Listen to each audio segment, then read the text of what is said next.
langsung tampil ke mimbar atau ke panggung Mbak Apri kalian Mbak Mimin walang kekek walangnya kadung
menika gagrag Tulungagungan Welang Kekek dados slow. Mengipun dipun onaken rumiyin Mas Tarto. Sugeng enjing Mas Petro. Sugeng enjing Mbak Apri. Wilujeng enjing Mas Petro. Nggih wilujeng enjing. Niki Mbak Apri cek bergas lah wis turu karo tengah jam mula kok ya. Lumayan. Ya, lumayan Mbak Apri. Ning jane nek ilmu lho, Nduk. Nek garwane utawa kakunge putrane Dorong Sari ki wong wedok ki aja turu sik. Lah terus ngapa? Ya mrihatinke keluarga. Dadi nek garwane Rong Sari wong wedok aja diklunake turu sik. Jane ora ana aturan baku. Nek sing garwane rung dahar ya aja dahar sik. Nek perlu nek garwane dahar antek dientekke dalam satu piring yang sama ora dadi pengoyo. Sepiring berdua. Ben tambah romantis. Terus ya ana angsare ya becik ngono lho. Iki ora ana garis besar anune apa jenenge haluwane. Ning iki semata-mata ngilmu Jawa.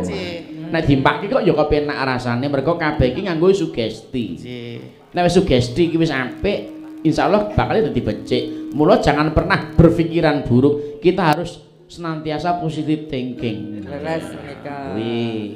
Cukup positifin lho, Nduk. Dadi daharane wong lanang rantek tambahi didahar. Nek perlu wong wedok iki laden ki wiwit saka piye Mas Mimin? Unjukan. Dari matahari terbit sampai mata bapak terpejam. Nah, wong wedok iki ladene dari matahari terbit sampai mata bapak terpejam. Apa wae kuwi?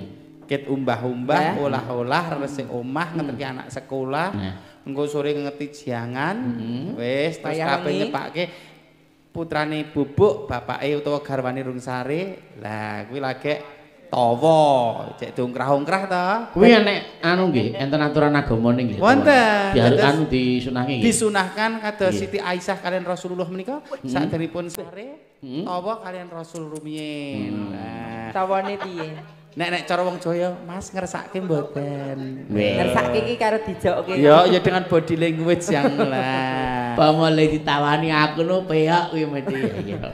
Tur minimal seminggu 2 kali. Loh. Seminggu ping pindho. Nggih. Pak Desa. Mergane enek alasan khusus kenapa Mbak? Wonten. Kersanipun Piyai Kakung menika maliginipun sing pun dungkap yuswa ora kena kanker prostat. Lah, terus saraf-saraf organ tubuh nika ya dadine lancar kabeh. Terus bisa mengurangi asam urat kuwi ya. Ngurangi asam urat.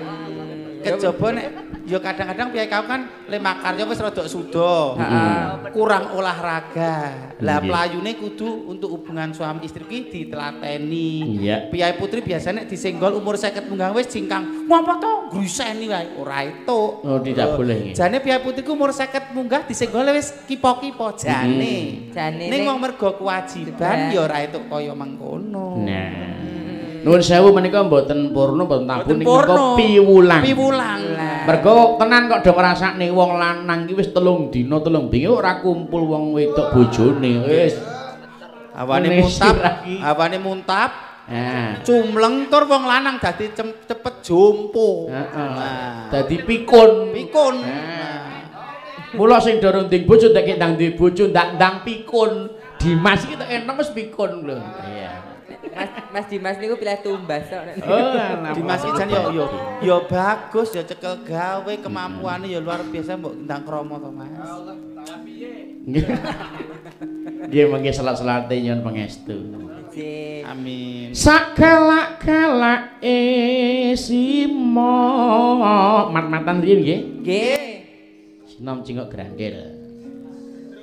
Ya Mbak Mimin nggih kena. Mbak Apri ya kena. Dadi ora mung dangdut karo pamer bojo. Iya. Wis ora iso dipamerke saiki bojone. Nggih, kersanipun dipadoske cakepan rumiyin. Nggih, mangga dipun padosaken seratanipun. Jadi aku mau mengharuskan aja mung dadi penyanyi ning kudu nyinden. Nggih. Mbak Tikan niku sakniki nggih saged sekar lesah. Lho. Ngantek nyekar ngantek gelasah sekar lesah. Nyanduk. Nggih, Mbak. Walah. 500 nggih pun sindenane nggih pun lumayan sae. Ya, iya. Mbak Wida wi kena sinden nek Mbak Wida ning tak ajari nyanyi dangdut. Heeh. Jadi men aran, iya. Men aran. Kula nggih pengen nyanyi dangdut ngangge rok mini ngoten tesih pantes mboten nggih Mas? Alah moh wong sikilmu tembang tok ngono. Ora ya iso piye Butida ya nganggo stocking double 3 apa piye. Mbak Mimin iki. Oh iya. Dandanane saya mapan, saya mapan. Apa nangger atine semerah niku arep dandane rapate ayu ning cahyane katon sumunar. Mula Jenenge apa kuwi? nggih aura positifipun Inner beauty-nipun. Nek wong lanang berkarisma, nek wong wedok inner beauty. Nek aprine ya genah. Iku dagangan kok nek Dagangan ki apa? jane dagangan ning pepanggungan ngono lho dadi entok-entok. Demes tenan. Ya. Kini arep mendem lah ra ketok kok. Ora le ngempul. Jam yang separuh wae gletak. Ngomyang. Ya. Nganga mangsa jami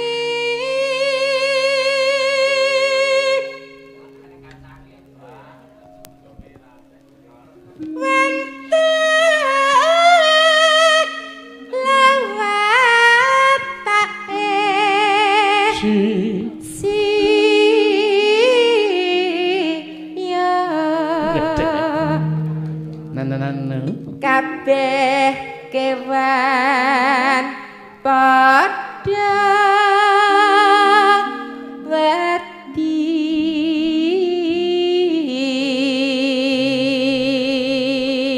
ngrungokke sinom cengkok grandel suarane Mbak Apri karo ngopi. Wah. Ya ini metu kopi ya. Lali utang. Anggere aja kopi bubuk.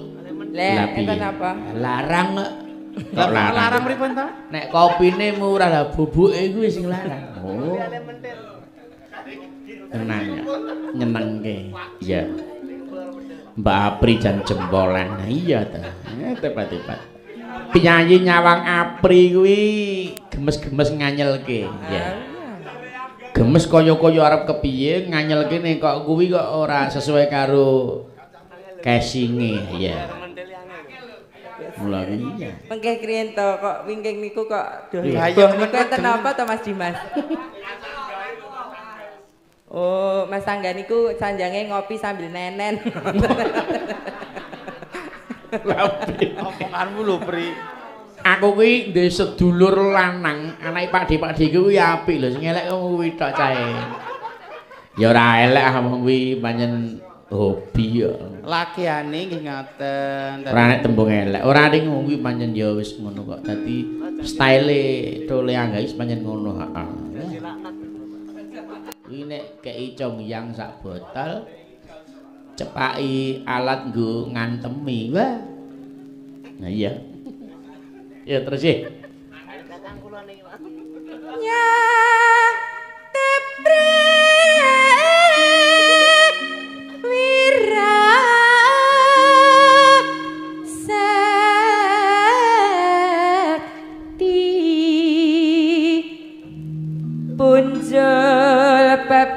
kadanging maklum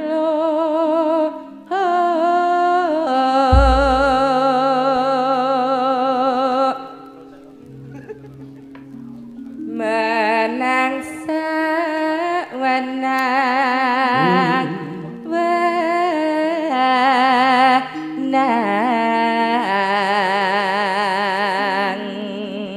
kula nggih remen saniki Mbak Mimin Apri sudah masuk dalam manajemen tegese lebih teratur nggone nyambut gawe.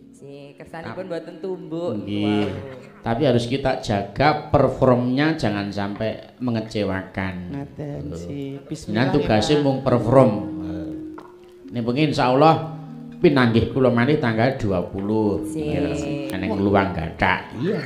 Niku sebelah pundi to Mas Petro? Niku anu kalih gawuk ngilen. Gawuk. Mbok kula arep muni gesut nek dalang. Wis muni wak kiri.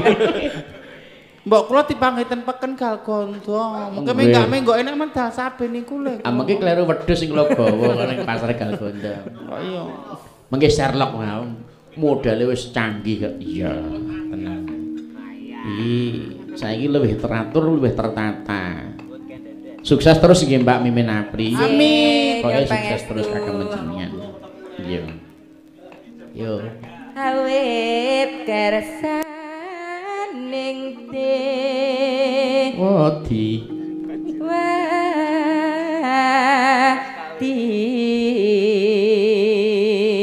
Oh nggih, kula kesupen mengkene Mbak Mimin bingung, Mas Apri to Mbak Apri kan ngebel Angga. Niku grepe Bagong Grup. Lah nomere kula diblokir kok. Kaya ngono kuwi.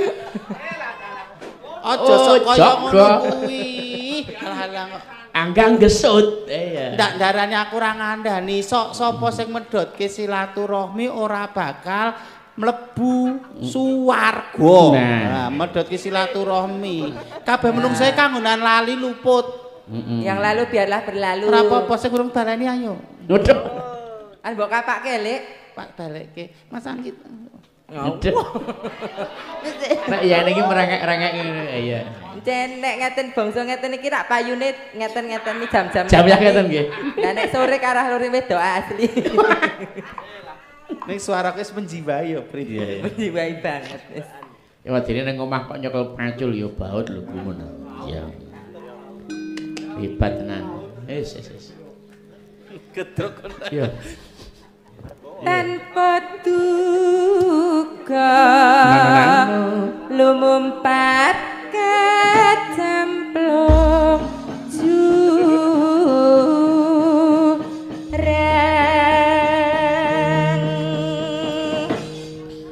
ngagemo ali-aliku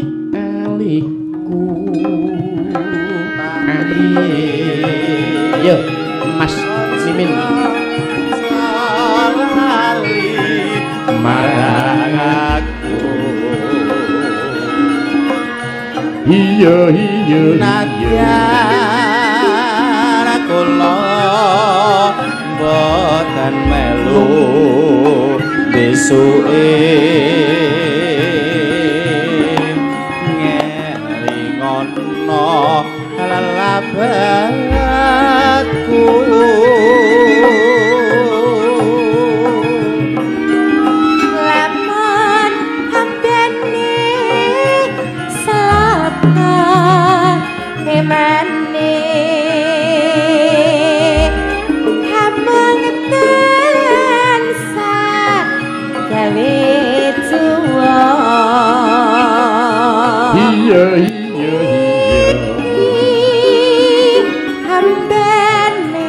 kencana pamrih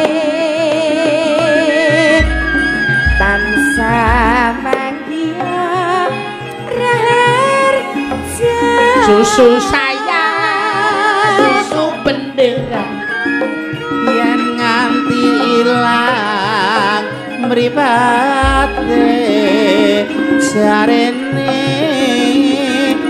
namairo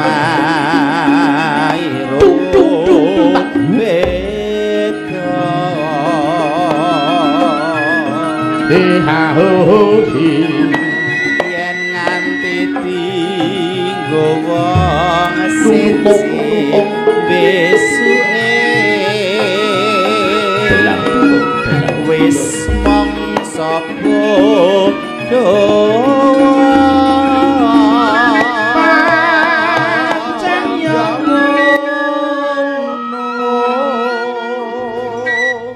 terusane gelo ya gelo pilihanku mripat pitu pamriye preselestia ingkang warani yen kondisi hatiku desuke ayo reng meresarono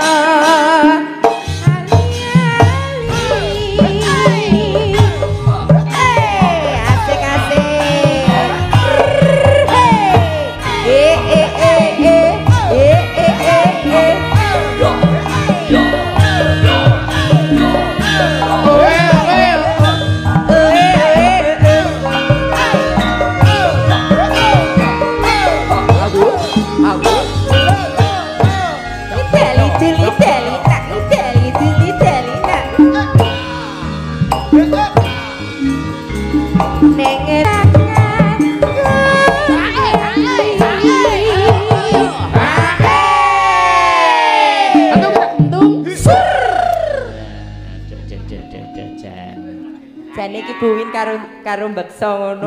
Cocok nggih. Kayak karo flashback dhisik ngono lho. Oh, ora ujar kalau nek gelem tak saweri 50.000. 50 e. Buwin. Njaluk kae wong ngerampok. Iya. Iki wis dilunasi kok tadi.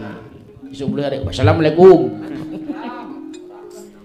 Nano Kaya ngene lelakonku. Yen apa dadakmu. Ya pancen tinggalake. Gawe kelo ati salawase.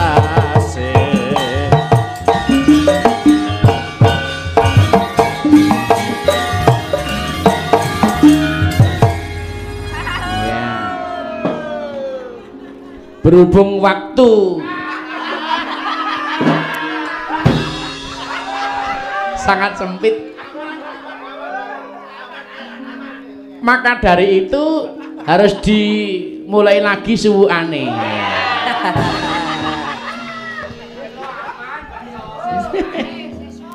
Siap, cepet, rampak serigak, cirok lu, ya.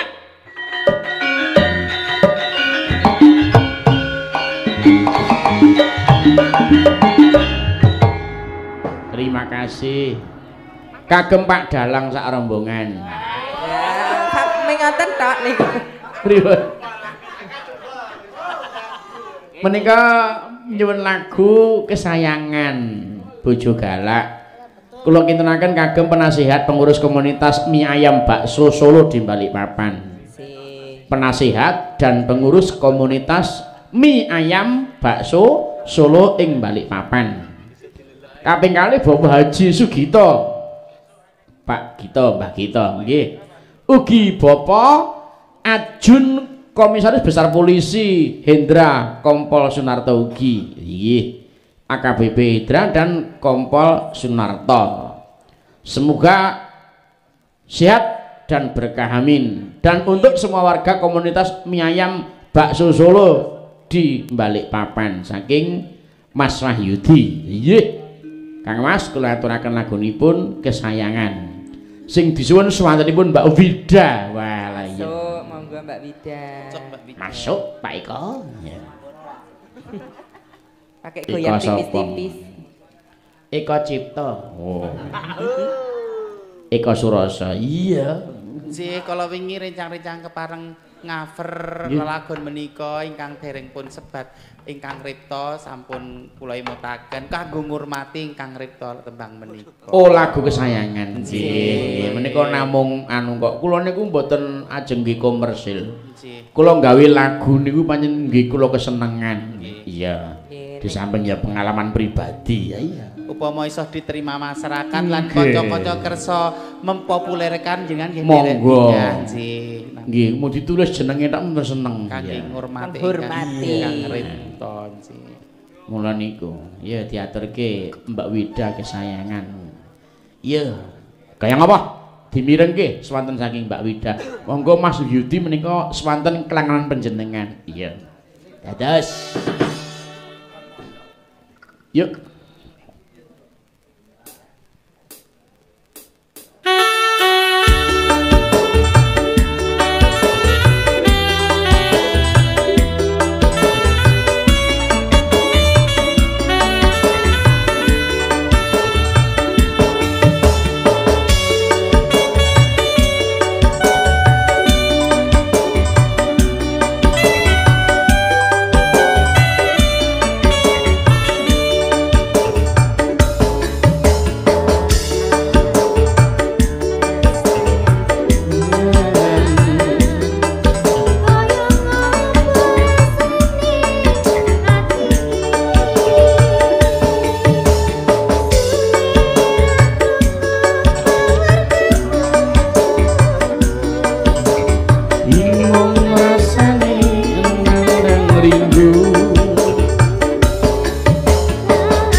yang pasti jodoh ora bakal kurang dalan.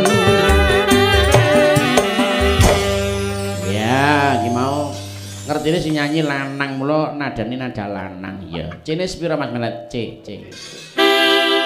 Oh, semono ya. Saben rina wengi hati mung tansah kelingan. Parasing ayumu bisa mbebingung rasaku. Wong lagi kasmaran rasa sesek jroning dada pengen sesandingan ning ra bisa amarga kahanan. Oh, lagune kenyapa pujan.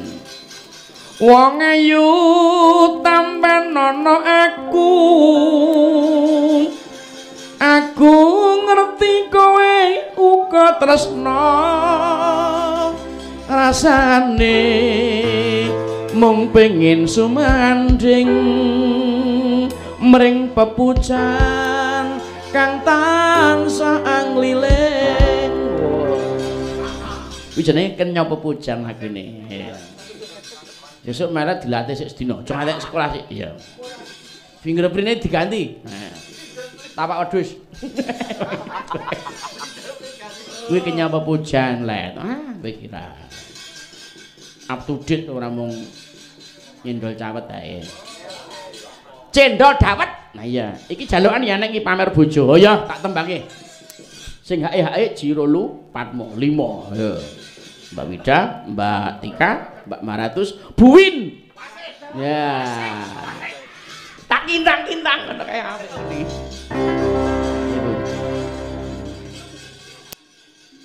Berdiri semua. Kita hebohkan rumah. Buwin monggo, Bu. Ora gelem. Oh, lagi rasa-rasen kok ya. Kuwi nek akon ustate Mbak Nek Modiar. Iya. Ora ting yo, ora maksa. Iya. Wan Nurul, Nurul. Jo. Nurul lagi dapat. Dapat uang maksudnya. Ya.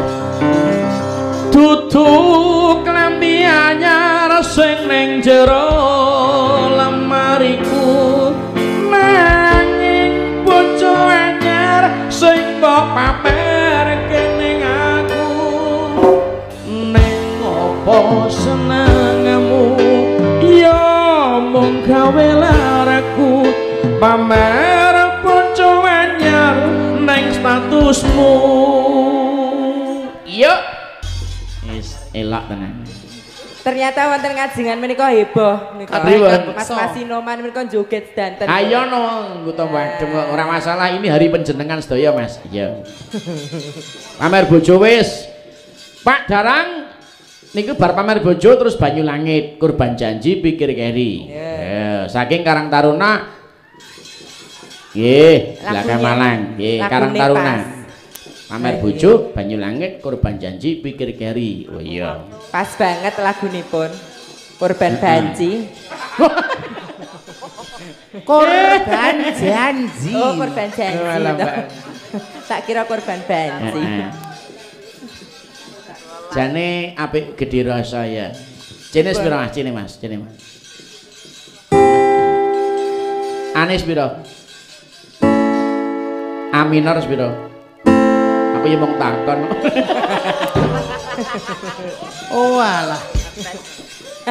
Dek rasa ngono kae ya. Sesuk ae engko nek kobong. Kedakaran. Iya. Napa malih menika? Ya kuwi mau kurban banji.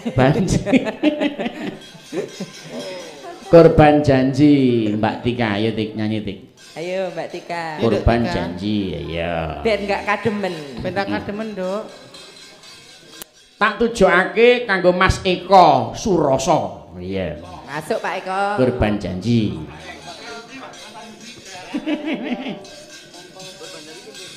Pase bengi iki gembira. Audione ya hebat saking Mas Riko, Pak Koyo, Pak Sri Koyo Ndompol. Nuwun Pak Sri Koyo. Settingan ki pundi niku ngantek lali. Anggo napa jenenge Angil Multimedia ngono pokoke. Atista. Oh, Atista. Atista. Angil mentok Mas jenenge. Atista. Saking pundi?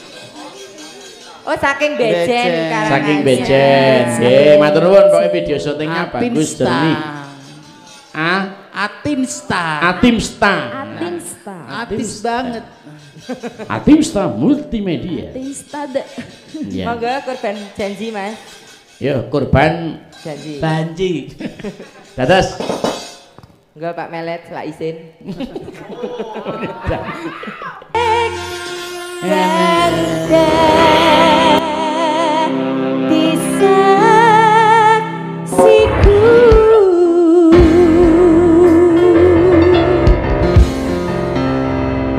Swara wangi angin sing ngriduati semuanya goyang ngilingake sliramu sing tak tresnani pengen nangis ya nangis ya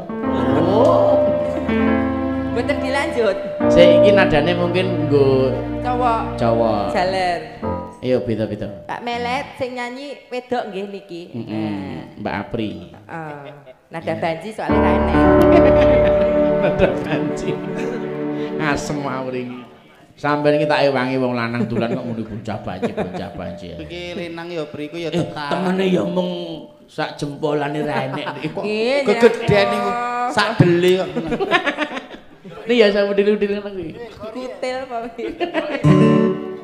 anu digeret-geret tak sisirak dadi anu ambarake tang setengah senti yo monggo janjine longane ra nganti suwe-suwe pamit esuk longane ra nganti terus jalukan sing kok Mas Mahyudi Mbak iya bojo galak iki lagu zaman anu zaman semongko ya wis nasibe kudu kaya ngene bojo ora tau ngepenake tenang muring omongane penak ya Mbak Malatus Mbak Mimin Mbak Apri ben leren sakne ya durasi durek Bagong wis rombongane le ngempul dalah isemene ya siap monggo yuk Mas Melet bojo galak monggo bojo galak ki cucuk kok iya marah iso ngantuk kok iya Deng rasa tresnaku tulus kanggo sliramu ya mung ana kowe ning atiku nanging lara yen rasa sayangku mbok sia-sia wani sumpah tresnaku mung kanggo kowe lagune Mas Pur Abalala ya ditoke kapan sesuk nek rene oh Mas Bowo coba anu liwung gedruk ya bareng-bareng neh heeh saiki campur gamelan komplit liwung gedruk ya Win ya liwung gedruk anu ora ngadeg lungguh ning tangane sing obah iki angel lho sing cara Acehne menghadap kamera ayo Mbak Apri karo Mbak Min ning ngarepe para sinden. Nah ngono. Sing dadi dirijan Mbak Mimin karo Mbak Apri sing manut 5 lho. Nah iki mosok juga tangane tok ya ora gelem buwin banget temen yo. Ora usah util-util. Wong util iki kelangan berkating Gusti. Nah karo liyane lomo nek karo wong util ora. Nek. Ya kayak apa? Diatur iki. Oke, yo.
goyang kepala, goyang kepala.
Satu yang aku nggak rela, masa terus dihoyak-hoyak kaya ngono lho.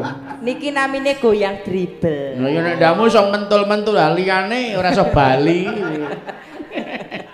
Aduh jane gayeng ya.